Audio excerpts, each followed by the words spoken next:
A young woman, pregnant and alone, was browsing for her unborn son's nursery essentials when she came face to face with her millionaire ex-husband and his new flame.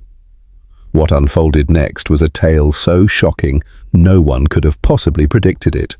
The baby supply store was a haven of pastel colors and soft, quiet promises.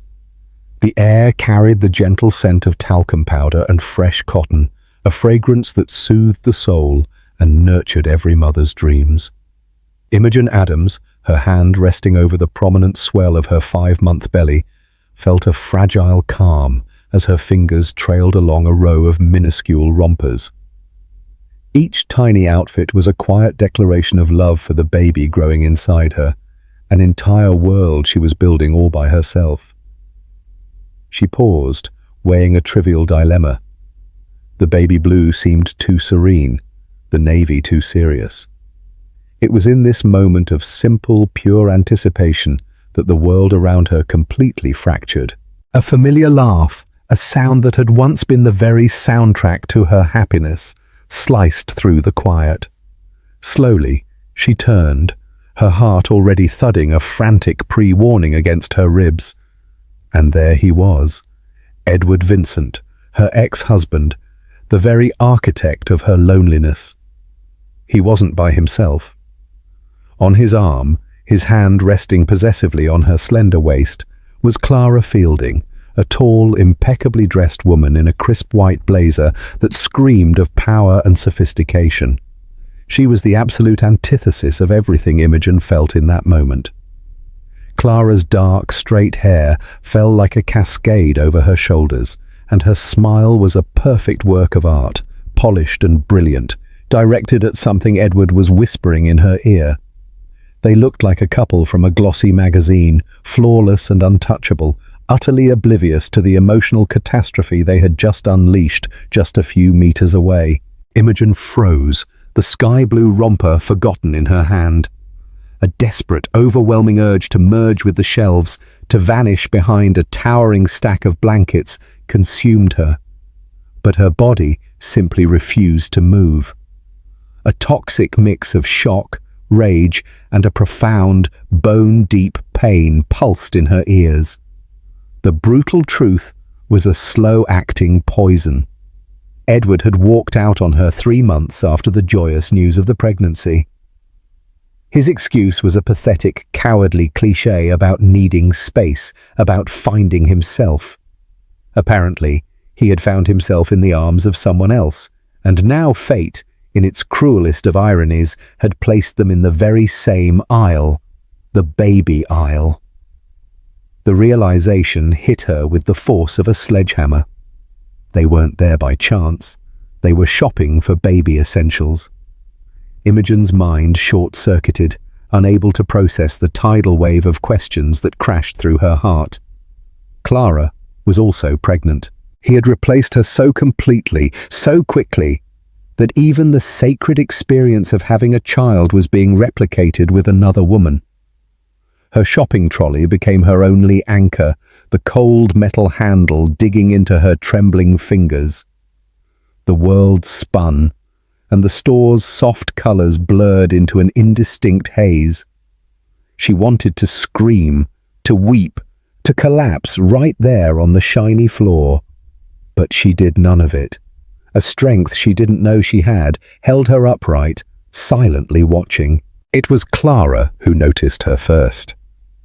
Her icy blue eyes swept over Imogen, a slow, judging scrutiny that took in her simple clothes, her bare face, her belly that was a living, breathing testament to a story they were trying so hard to erase. Clara subtly nudged Edward's arm. He turned. The smug, confident smile on his lips died the instant he saw her. His jaw tightened, and his eyes, which had once gazed at her with adoration, now held a cutting coldness, as if she were a total stranger who'd just intruded upon his perfect new world. "Imogen, what are you doing here?" he asked, his tone completely hollow, devoid of any warmth or concern. The question was so absurd that a bitter laugh threatened to escape Imogen's lips. What did he think a pregnant woman was doing in a baby store? But the words were trapped in her throat, strangled by the pain of his sheer indifference. Clara stepped forward, a condescending smile playing on her crimson lips. "Ah, so you're the ex," she said, the word ex dripping with a sweet venom, as if it defined Imogen's entire existence. The jab was a deliberate provocation, a way to test her, to reassert her place as the victor. Imogen ignored her and focused on Edward, the man who had promised to love her through sickness and health, through joy and sorrow. She lifted her chin, her hand protectively over her abdomen. "I'm buying clothes for my son, Edward, our son," she said, her voice surprisingly steady, each word a tiny victory over the fear that consumed her. His eyes flickered down to her belly for a fraction of a second, a fleeting glimpse of something that might have been guilt, before he quickly averted his gaze as if the truth were too unbearable to face. He said nothing. His silence was a confession, a cowardly denial of the child he had helped create. In that moment, Imogen understood. The battle was no longer just about her broken heart. It was about her son's place in the world, a place his own father seemed determined to deny. That scene in the baby store was the absolute tipping point, a wound that was ripped open and refused to heal. In the weeks that followed, Imogen sank into a period of deep, silent mourning. The memories of his abandonment ambushed her at the most unexpected times. The image of Edward packing his bags, refusing to meet her eyes, his hollow words about confusion and pressure echoing in the now empty apartment. He had walked out on a Tuesday morning, and with him he took the future they had planned together. From that day on, loneliness became her constant companion. She went to all her doctor's appointments alone, clutching the ultrasound images with trembling hands, trying to memorize every tiny detail to one day describe to her baby. She secretly treasured the powerful rhythm of his tiny heart, a miracle she was witnessing with no one beside her to share the joy.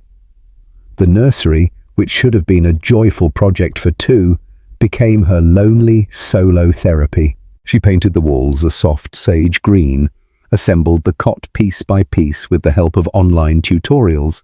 Each screw tightened a firm declaration of her ability to move forward. But the pain was always there, reflected in the pitying eyes of her neighbors and in the well-meaning but agonizing questions from relatives. "And Edward? Isn't he coming to see the nursery?" Each question was a fresh stab. It was in this fragile state that an ivory envelope with her name beautifully written in gold script arrived in the mail. It was an invitation to the wedding of Lara, Edward's cousin. Lara and Imogen had always shared a genuine bond, a connection that went beyond her relationship with Edward. Imogen's first impulse was to throw the invitation straight in the bin. The thought of facing the entire Vincent family, of being the focus of hushed whispers, was absolutely terrifying. But then, a new, fierce resolve began to harden in her chest. Why should she hide? Why should she give up the connections she still cherished just because of his cowardice? She would go, not for him, not to confront him, but for herself, for her own dignity. She called the local dressmaker and asked for a fitting for an emerald green silk dress she'd had for a long time. It was a dress that would now lovingly hug and highlight the curve of her belly, transforming what some might see as a symbol of abandonment into a powerful emblem of life and strength. The day of the wedding arrived under a dramatically cloudy sky, mirroring the tempest inside her. As she entered the event space, a stunning ballroom adorned with opulent arrangements of white flowers and golden accents, Imogen felt all eyes turn to her. The green dress made her stand out in the crowd, and her belly was a radiant beacon. She walked with her head held high, her heart pounding, but her steps were steady. She found Lara, who hugged her with sincere affection, whispering, "You look incredible. I'm so happy you came." The comfort of that embrace was a balm for her soul. But the peace was fleeting. Across the room, she saw them arrive. Edward was dashing in a custom-made dark suit, and Clara wore a blood-red dress that seemed designed to capture every single eye. They walked arm in arm, smiling and waving, the very picture of manufactured happiness. The conversations around her instantly changed tone. The whispers grew more audible. Imogen could feel the curious and pitying stares on her. The couple approached the group where she was standing, and the tension became thick. Clara, with her talent for subtle cruelty, seized her chance. "It's such a lovely night to celebrate new beginnings, don't you think?" she said, looking directly at Imogen, her smile never faltering. The insinuation was sharp and clear as a blade. And Edward? He remained completely silent, a passive bystander, exactly as he always did when he wanted someone else to do his dirty work. His silence was louder than any insult. It was the confirmation of his complicity, his unspoken approval of her humiliation. In that gilded room, surrounded by familiar faces that now felt like strangers, Imogen felt a coldness that had nothing to do with the air conditioning. It was the icy chill of being dismissed, of being utterly erased. She realized that to them, she was no longer a person. She was a problem to be ignored, a memory to be wiped away. And the war for her identity had only just begun. The wedding party was the final turning point, the push that sent her over the edge. In the days and weeks that followed, Imogen plunged into a period of profound darkness. The strength she had tried so hard to build around herself crumbled brick by brick. The nights became her enemy, bringing with them a relentless insomnia filled with nightmares, where she was running through endless corridors, desperate to reach an empty cot. Anxiety attacks ambushed her without warning in the middle of a supermarket or while driving, her chest tightening, the air growing thin, and panic swallowing her whole.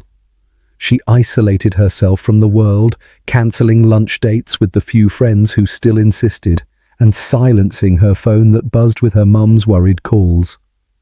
The energy to pretend that she was fine simply ran out. Her apartment, once a sanctuary, became a cell. The walls seemed to be closing in, and the silence was filled only by the sound of her own ragged breathing. It was during this time that she started writing letters to her baby. In a hardcover notebook, she poured out everything she couldn't say aloud. They were raw confessions, filled with both fear and love. "My son," she wrote one night, tears smudging the ink. "Forgive me if Mum sometimes seems sad. It's just that the world out here is complicated.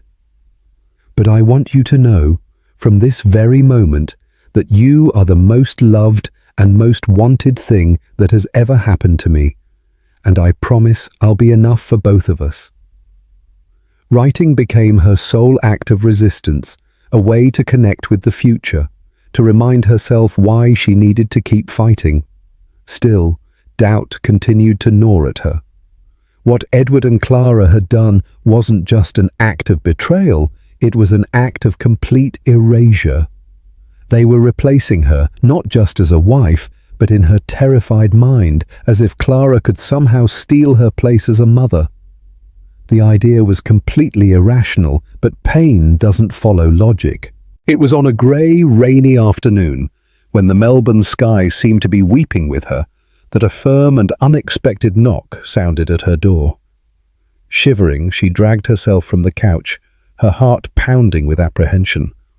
When she opened the door, she was faced with a face from the past. Rhys Miller, Edward's ex-business partner and once his friend. He was absolutely drenched, his dark hair plastered to his head, and his eyes held a heavy burden that Imogen instantly recognized as guilt. "Imogen, I'm so sorry to show up like this," he said in a low, serious voice. "But there are things you need to know, things Edward did and is still planning to do." She let him in, her body tight with mistrust and fear. Rhys didn't mince words. Sitting on the edge of the sofa, he laid out the brutal truth. Edward hadn't just left her for Clara. He was in deep financial trouble with debts and accusations of fraud in the company they'd shared. Rhys had confronted him, and Edward, instead of taking responsibility, chose to run, using his new relationship with a powerful investor's daughter as a pathway to escape and financial salvation. But the most devastating revelation was still to come. "It's not just that, Imogen," Rhys continued, his voice filled with urgency. "He doesn't just want to get rid of the past. He wants to steal your future." Rhys then revealed the monstrous plan. Edward, with the help of Clara and some unethical lawyers, was compiling a file to have Imogen declared emotionally unstable. Based on this, he planned to seek full custody of the baby before its birth. He was using her depression and isolation, the direct consequences of his abandonment, as a weapon against her. Rhys took a USB drive from his bag. Here's the proof. Email exchanges between him and the lawyers and conversations with Clara where she's already talking about taking over the child's upbringing to give him a stable home. He even paid for a report from a psychologist who's never even met you in his life. He genuinely thinks you're too broken to fight back. Imogen's world disintegrated, and then, in that very instant, began to rebuild. The pain was excruciating, a betrayal on a level she couldn't have even imagined. He hadn't just wanted to leave her. He wanted to destroy her, to erase her existence and to steal the only thing she had left, her son. For a long time, she couldn't breathe. But then, in the absolute rubble of her heart, something new and ferocious was ignited. It was no longer just sadness or grief. It was a cold, clear, and determined fury. The news that should have annihilated her, in fact, brought her back to life. She looked at the USB drive in her hand, that tiny plastic object that contained so much poison, but also held her salvation. She wasn't a defenseless victim. She was a mother, and a mother was about to go to war. The awakening was like resurfacing from a long drowning. The apathy that had held her captive vanished, replaced by a clarity of purpose she hadn't felt in months. The first person she called was her mum, Elaine. Hearing her daughter's voice, no longer fragile and whispering but firm and resolute, Elaine didn't ask questions. She just said, "I'm on my way." Elaine arrived in less than an hour, bringing not just a shopping bag with hot bread and fresh fruit, but also the calm and unshakable strength that had always defined her. She didn't offer words of pity or empty advice. Instead, she sat down next to Imogen at the kitchen table, took her hand, and said, "What are we going to do first?" The word "we" was the anchor Imogen desperately needed. She was no longer alone. Together, mother and daughter, they drew up a battle plan. The first step was finding the right legal team. Not just any lawyer, but someone who understood the psychological war they were in. The name that came up was Layla Nelson, a renowned family law barrister known for her relentless approach and fierce defense of women in vulnerable situations. Getting an emergency consultation wasn't easy, but Elaine was persistent, and the mention of litigation fraud and parental alienation opened doors. Layla's office was modern and formidable, an environment that radiated competence. The barrister, a woman with short, grey-streaked hair and piercing eyes, listened to Imogen's story without interruption, her face a mask of concentration. Imogen handed her the USB drive that Rhys had given her. As the barrister plugged the device into her computer and analyzed the files, the silence in the room was dense. Imogen watched the tiny expressions on Layla Nelson's face. A slight arch of an eyebrow, a subtle tightening of the lips. Finally, the barrister leaned back in her chair, removed her glasses, and looked at Imogen. "This isn't just a custody dispute, Imogen. This is an attempt at character assassination. It's cruel, it's premeditated, and thankfully for us, it's all brutally documented." For the first time in months, Imogen felt a wave of hope. "What they didn't count on," Layla continued, "is that you'd have access to this. They completely underestimated you. They thought you'd be so devastated you'd just accept any scraps. That's the classic mistake of the arrogant." From that day on, Imogen's life found a new rhythm. Under Layla's guidance, she began to build her counter-offensive.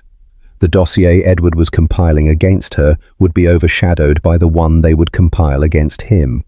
Every move was meticulously planned. Imogen underwent a full psychological evaluation with an expert psychologist recommended by her lawyer, a professional who documented not only her anguish, but also her resilience and her deep connection to her pregnancy. She gathered testimonials. Her cousin Lara, who could attest to the nature of their relationship and the affection that had always existed. Neighbors who had looked out for her and her apartment.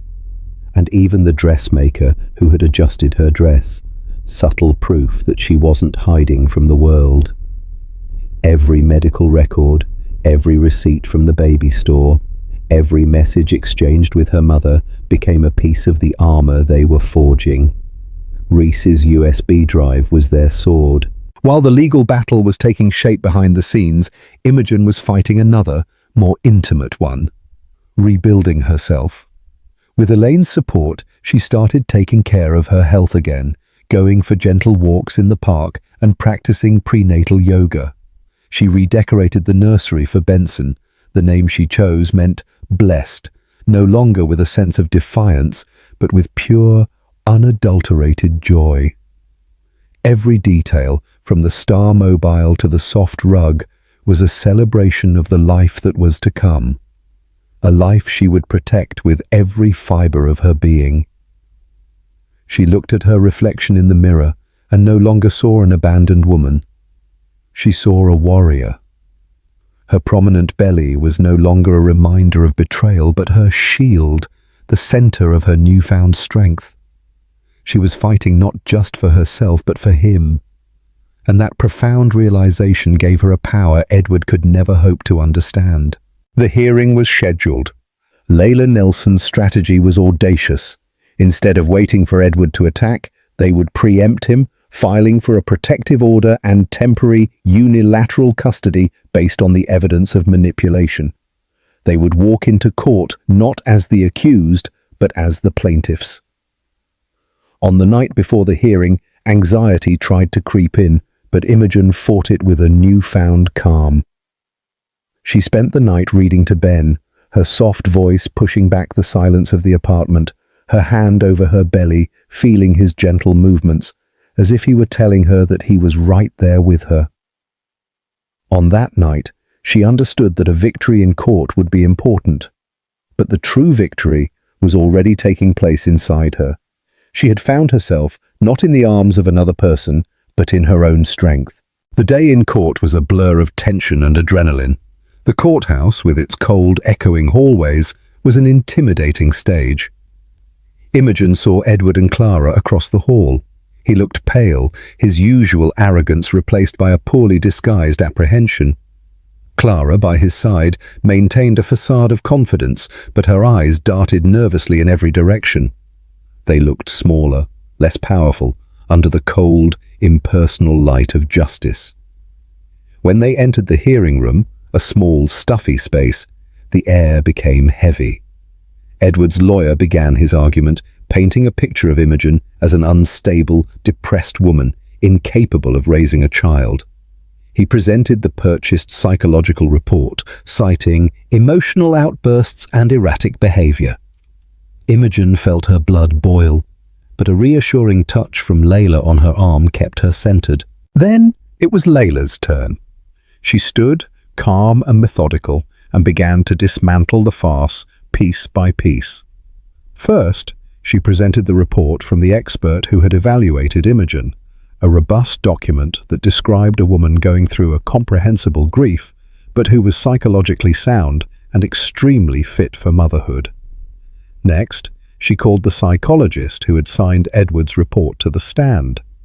Under Layla's sharp cross-examination, the man stammered, contradicted himself, and finally admitted that he had never met Imogen, basing his diagnosis only on third-party accounts, in this case, Edward's.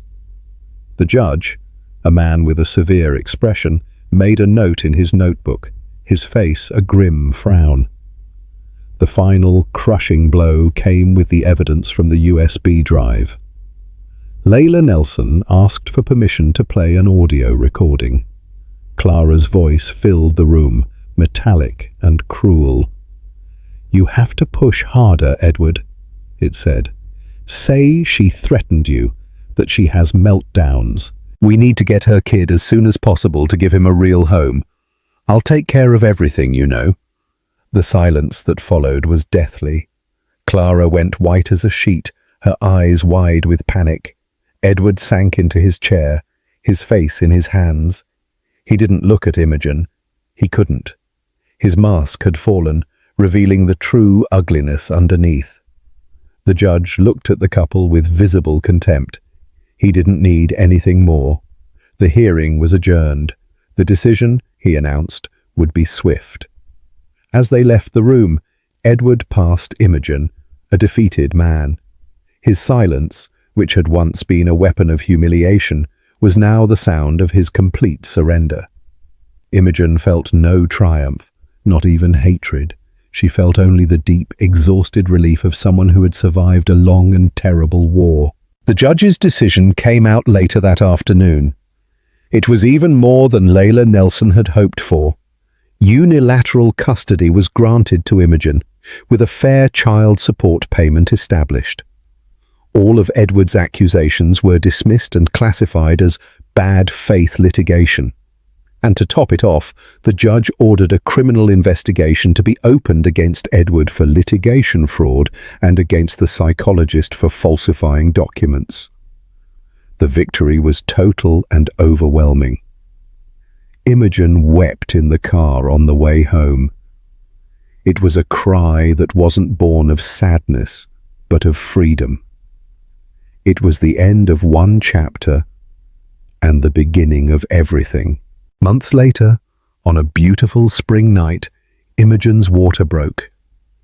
The labor was long and challenging, but she was never alone. Her mum, Elaine, held her hand throughout the entire process, a constant and calming presence.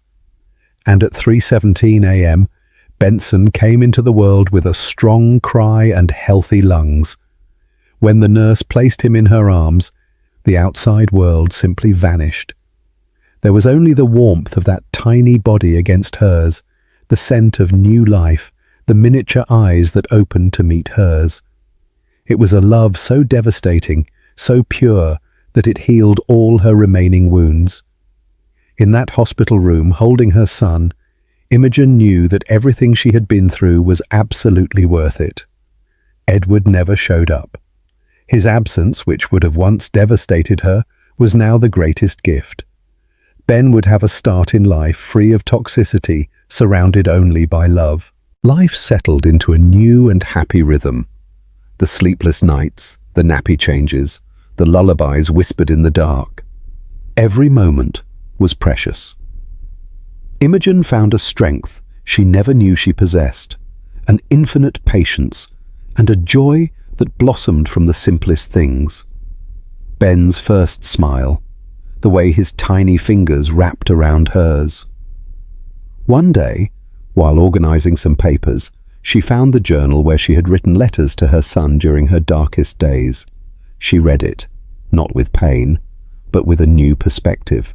She saw the journey of a woman who had been broken and who, all on her own, put her own pieces back together and rebuilt herself even stronger. And it was then that a new idea was born. She couldn't keep that experience to herself. There were other women out there feeling invisible, broken, and silenced. She needed to reach them.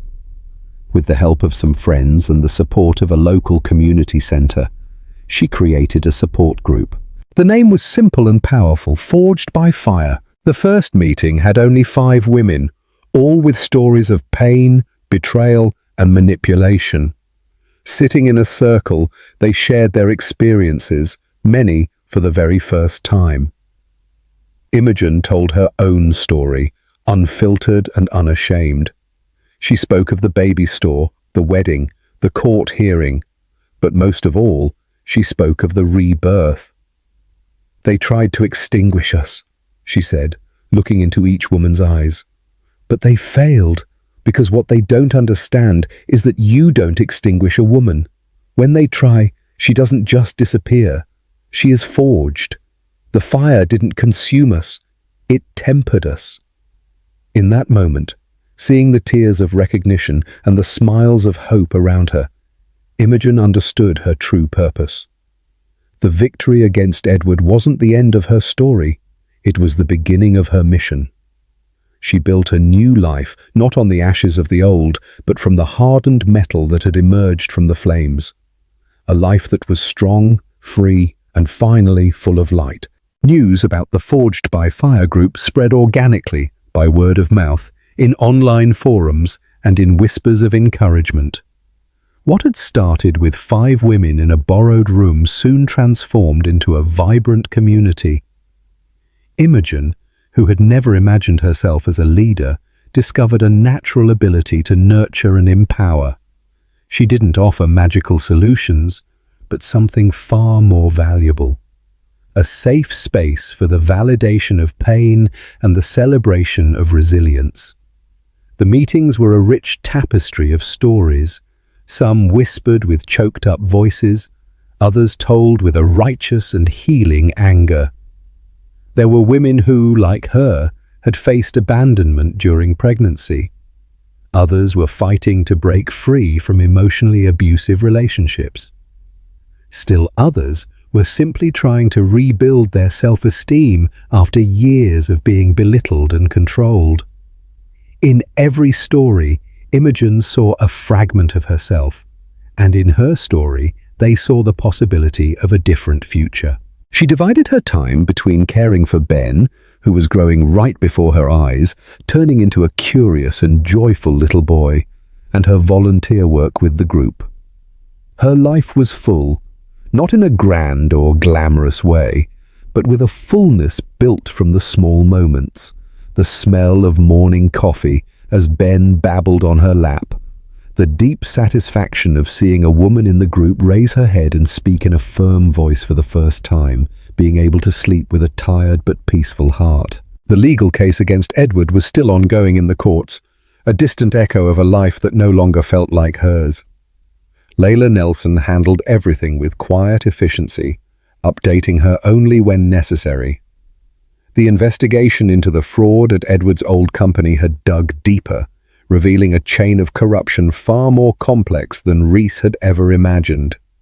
Clara's and her father's names were also dragged into the scandal, not as direct accomplices, but as beneficiaries of a scheme that was now under the scrutiny of the financial media. One day, while pushing Ben's pram through a sunny park, Imogen ran into Reese Miller. He looked older, with eyes that gave away sleepless nights, but his gaze had a new lightness. He smiled when he saw her, a genuine smile, without the weight of guilt. "He's huge," he said, pointing to Ben, who was trying to grab a falling leaf. "He's my whole world," Imogen replied. The simplicity of the phrase carried the entire weight of her journey. They walked in silence for a while, the sound of the pram wheels on the gravel being the only soundtrack. "I wanted to thank you again, Reese. You didn't have to do what you did. You risked a lot." He shrugged, his eyes lost in the horizon. "I had to. For years I watched Edward manipulate people, use his charm to get what he wanted, always leaving a trail of damage that he never looked back to see. I was complicit in my silence. What he did to you was the final straw. I couldn't be the loyal friend of a man without honor anymore. It was a matter of saving myself too. The conversation led them to a nearby cafe. While Ben slept peacefully in his pram, Reese told her about the consequences of his decision. He had completely broken away from the social circle he shared with Edward, facing the distrust of former business associates. But in the process, he had rediscovered his own values. He was starting over with a smaller, more ethical company and a peace of mind that money couldn't buy. "And you?" he asked, genuinely curious. "You seem different. Not just good. You seem strong." Imogen smiled. "I am strong. I just didn't know it. I think I needed someone to try and destroy me to find out what I'm made of." That afternoon, a new friendship solidified. A friendship born not of convenience or shared stories of parties and dinners, but from a crisis that revealed the true character of both of them. Life, however, has a way of bringing the past back when you least expect it. A few weeks later, Imogen received a call from an unknown number. It was Lara, Edward's cousin. Her voice was tense and hesitant. "Imogen, I know I have no right to ask you for anything, but my aunt, Edward's mum, isn't well. Ever since all this came out, her health has gotten much worse. She asks about you. She always really liked you." Imogen felt a knot in her stomach. Sonia, her ex-mother-in-law, had always been a kind woman, though a bit passive in the face of her son's domineering personality. She was faced with a dilemma. Visiting Sonia would mean reopening a door to the family that had hurt her so much. But ignoring the request of a sick woman seemed cruel. After talking to her own mother, who wisely told her, "Do what your heart tells you, not what your head says," Imogen made a decision. She went to the hospital the next day without Ben. She found Sonia in a private room, pale and fragile, connected to monitors that beeped softly. Seeing Imogen, the older woman's eyes filled with tears. "I knew you'd come," she whispered, her voice weak. "You were always the only one with a truly good heart in that family." Imogen sat down next to the bed, holding Sonia's cold hand. They didn't talk about Edward, or the lawsuit, or Clara. They talked about simple things, about the rose garden Sonia loved so much, about the color of Ben's eyes. But before Imogen left, Sonia held her with a surprising strength.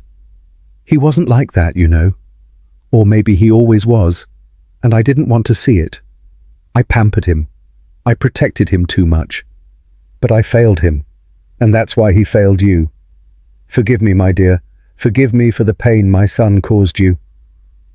Sonia's tears were of a deep regret, the pain of a mother who recognized her part in creating the monster. Imogen hugged her.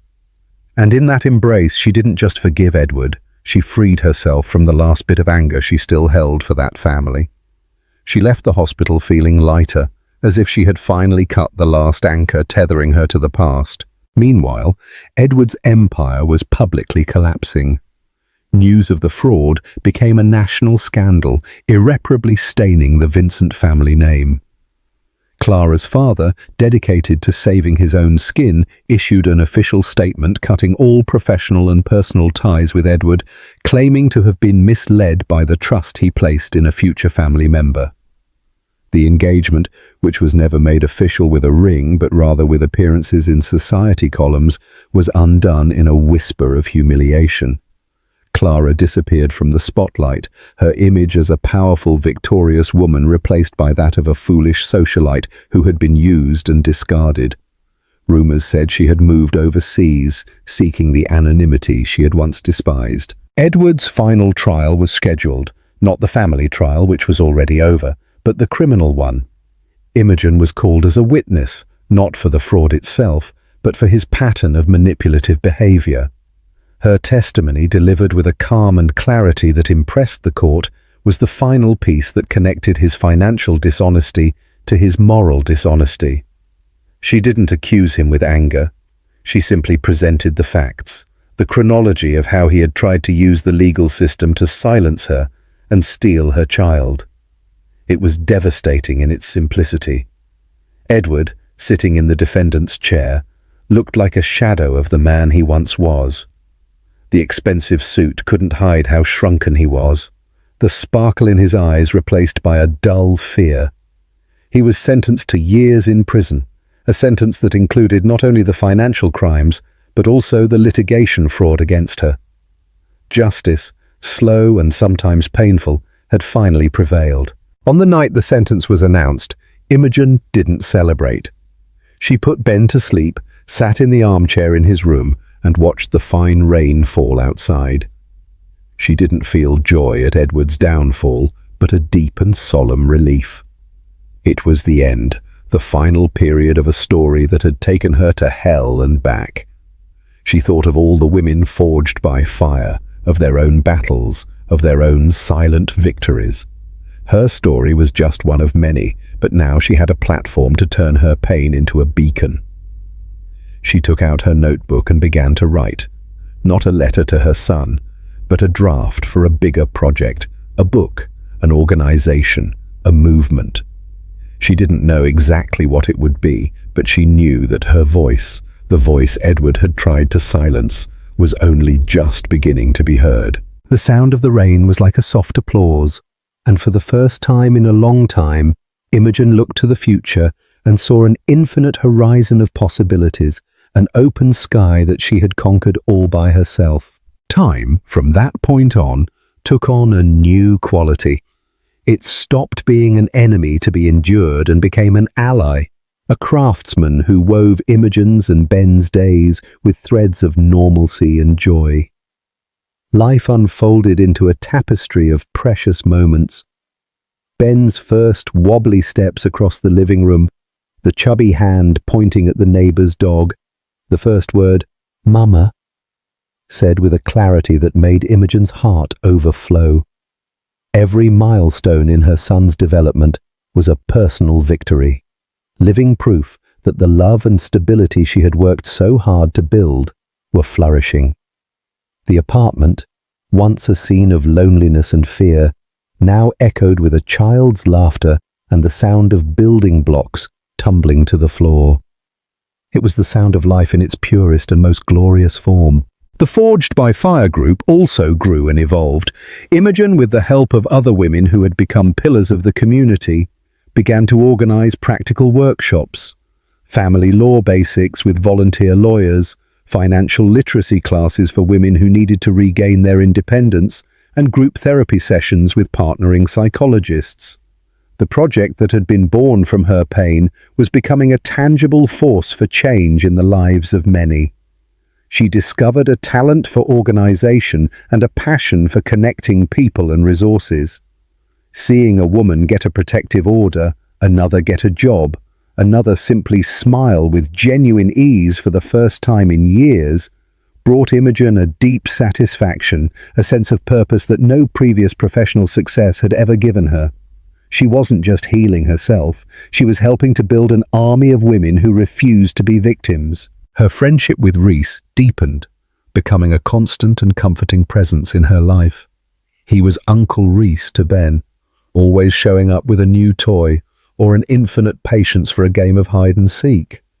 For Imogen, he was a confidant, someone she could talk to openly about the challenges of being a single mum and the joys of watching her project grow.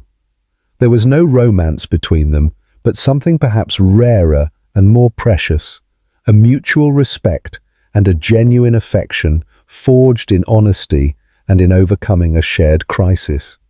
He encouraged her to take Forged by Fire to the next level, to seek funding, to formalize the organization. What you've created, Imi, is bigger than you know, and it needs to reach more people. The idea for the book, born on a rainy night, began to take shape. Imogen spent the late nights after Ben was asleep, writing. It wasn't an autobiography to expose her wounds, but a guide, a manifesto. She wove her story with those of other women from the group, anonymously and with permission, creating a mosaic of experiences that illustrated the tactics of emotional manipulation, the challenges of the legal system, and, most importantly, the paths to reconstruction. The writing was a cathartic and demanding process. Reliving certain moments was painful, but now she did so from a position of power, analyzing the events with the distance of a survivor, not with the anguish of a victim. The title she chose was Forged: From Silence to Sentence. One day, while researching publishers, she came across the name of an editor-in-chief at a small but respected publishing house focused on female voices and impactful non-fiction. The name was familiar: Brooke Andrews. She was a former university colleague, someone she hadn't spoken to in years, but whose intelligence and determination she had always admired. With a mix of nervousness and audacity, Imogen sent an email attaching the first 3 chapters of her manuscript. "Hi, Brooke. You probably don't remember me, but we were in the same class. A lot has happened since then.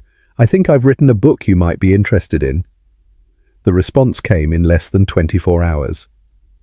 "Imogen? Of course I remember you.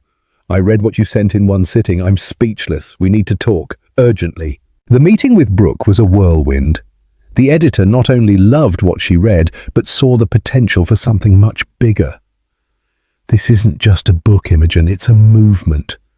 Your voice is authentic, your story is powerful, and the way you've turned it into a tool for other women is brilliant. We're not just going to publish this, we're going to make some noise." The contract was signed. The editing process was intense but collaborative. Brooke helped Imogen refine her writing, organize the stories in an even more impactful way, and transform the manuscript into a polished work ready for the world. During this period, Imogen felt like an artist discovering a new medium of expression. The woman who had once been silenced was now about to have her voice printed and distributed in bookstores across the country. Meanwhile, the final chapter of Edward's saga was unfolding in prison. The news that reached her was sparse, through newspaper articles or comments from Lara, with whom Imogen still maintained sporadic contact. Apparently, life behind bars had stripped Edward of all his arrogance. Without his charm, his money, and his connections to manipulate the environment, he was just another number. A man who had lost everything. His mum, Sonia, passed away a few months after his sentencing. A final blow that, according to Lara, broke him in a way that even prison couldn't.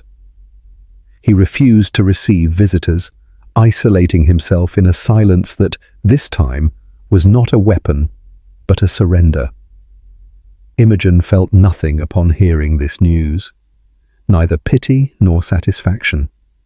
Edward had become an irrelevant figure, a ghost from a distant past. Her energy was focused on the vibrant present and the promising future. The book launch was an event that exceeded all of Imogen's expectations. The bookstore was packed. Women from Forged by Fire, friends, family, journalists, and many unknown faces. Women who had read about the book and felt represented. Her mum, Elaine, was in the front row, her eyes shining with pride. Reese was next to her, holding a slightly impatient Ben, who was smiling as he saw his mum on the small stage. When Imogen got up to speak, a wave of emotion washed over her. She looked at the crowd and didn't just see readers. She saw a congregation of survivors and allies. "Good evening," she began, her voice firm but filled with feeling.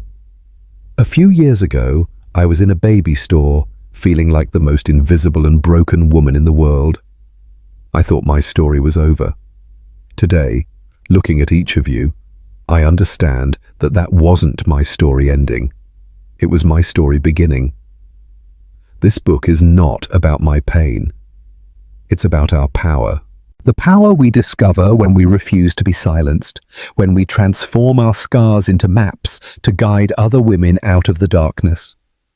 To every woman who has ever felt extinguished, discarded, or broken, you are not alone. You are not what they did to you. You are what you choose to become from now on. You are a force to be reckoned with. You are forged." A thunderous applause filled the bookstore, a sound that was more than just approval. It was a collective roar of recognition and power. That night, signing copies of her book, hearing the whispered stories of women who thanked her for giving a voice to their feelings, Imogen knew, without a shadow of a doubt, that she had found her place in the world. She was no longer Edward Vincent's ex-wife. She was Imogen Adams, author, activist, mother. And her true story was only just beginning to be written. The success of Forged was meteoric and surprising. The book not only sold well, but became a cultural phenomenon, a point of reference in discussions about abusive relationships and female empowerment. Imogen was invited to television shows, podcasts, and panels at universities. At first, the exposure made her nervous, but she quickly realized that every interview was an opportunity to broaden the message of Forged by Fire to an audience she might never reach otherwise. She learned to navigate this new world with the same grace and firmness that guided her in her personal life. Her authenticity was her greatest asset. She didn't speak in self-help jargon, but with the raw honesty of someone who had lived what she was preaching. With the book sales and public recognition came financial resources. For the first time, Imogen had more than enough to live comfortably. The first thing she did was buy a larger apartment in a leafy suburb with a small backyard for Ben to play in. It was a space she chose, paid for, and decorated herself. A home with no ghosts, only the promise of a happy future. Next, she invested most of her earnings into formalizing Forged by Fire. With the help of Reese, who offered his management expertise, and Layla Nelson, who handled the legal side, the support group transformed into the Forged Institute. The organization now had a headquarters, a team of paid professionals, psychologists, social workers, lawyers, and the capacity to offer free and structured support to hundreds of women.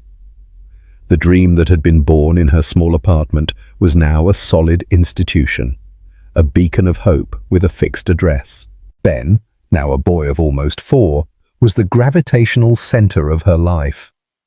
He was a happy, outgoing and affectionate child, blissfully unaware of the storm that preceded his birth. Imogen was careful to explain the absence of a father figure.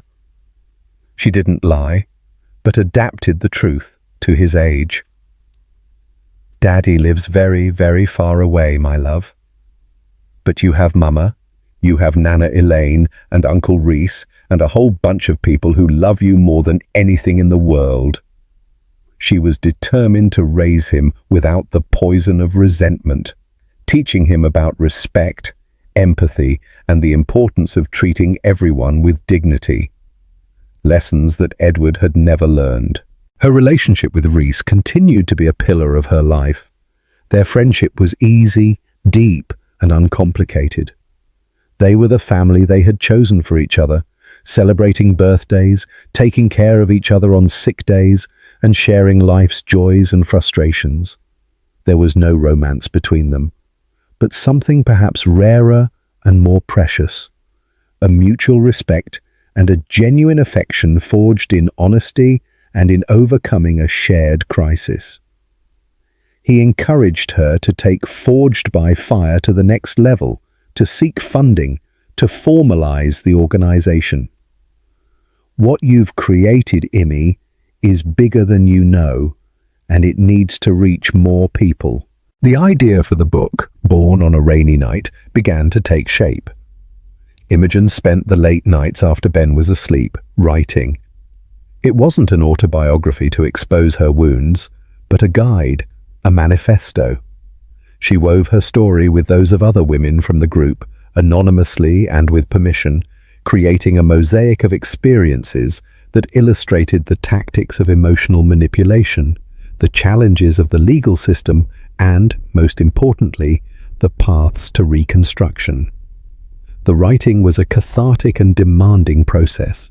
Reliving certain moments was painful, but now she did so from a position of power, analyzing the events with the distance of a survivor, not with the anguish of a victim. The title she chose was Forged from Silence to Sentence. One day, while researching publishers, she came across the name of an editor-in-chief at a small but respected publishing house focused on female voices and impactful non-fiction. The name was familiar. Brooke Andrews.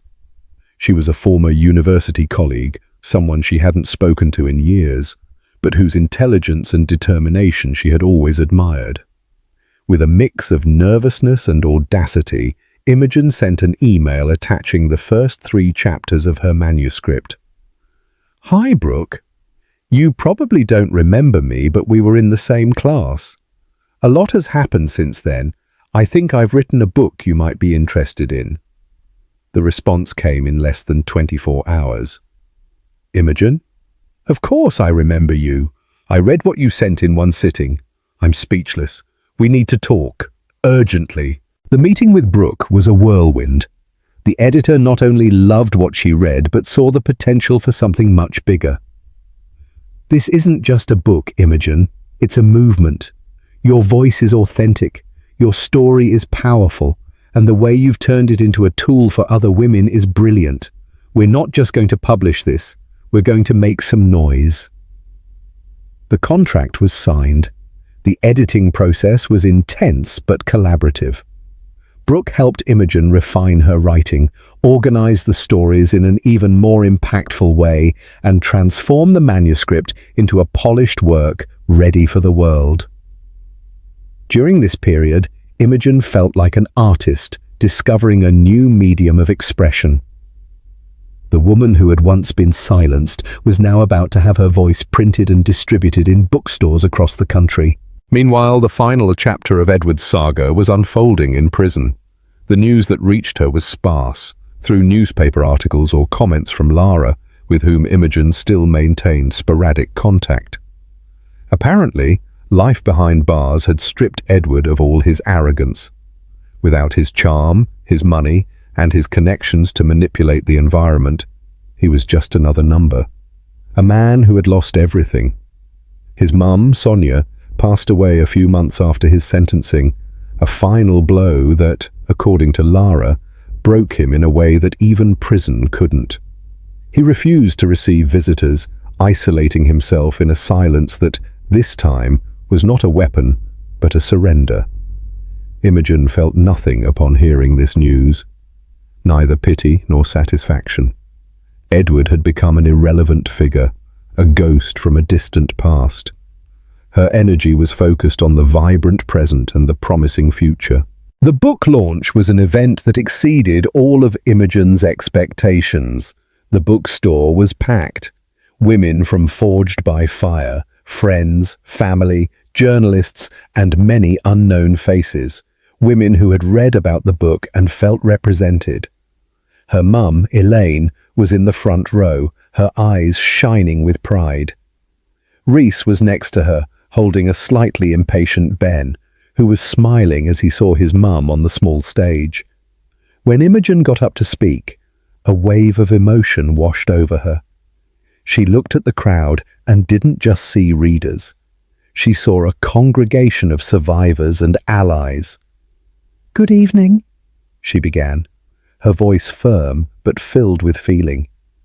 "A few years ago, I was in a baby store, feeling like the most invisible and broken woman in the world.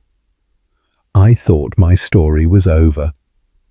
Today, looking at each of you, I understand that that wasn't my story ending. It was my story beginning. This book is not about my pain. It's about our power.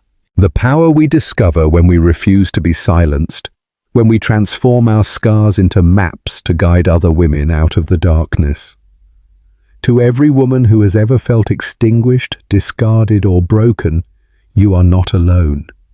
You are not what they did to you.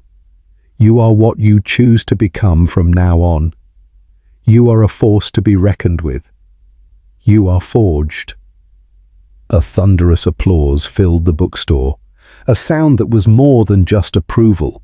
It was a collective roar of recognition and power.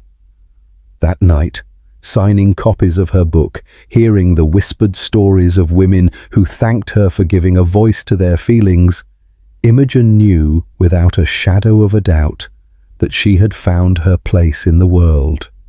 She was no longer Edward Vincent's ex-wife. She was Imogen Adams, author, activist, mother, and her true story was only just beginning to be written.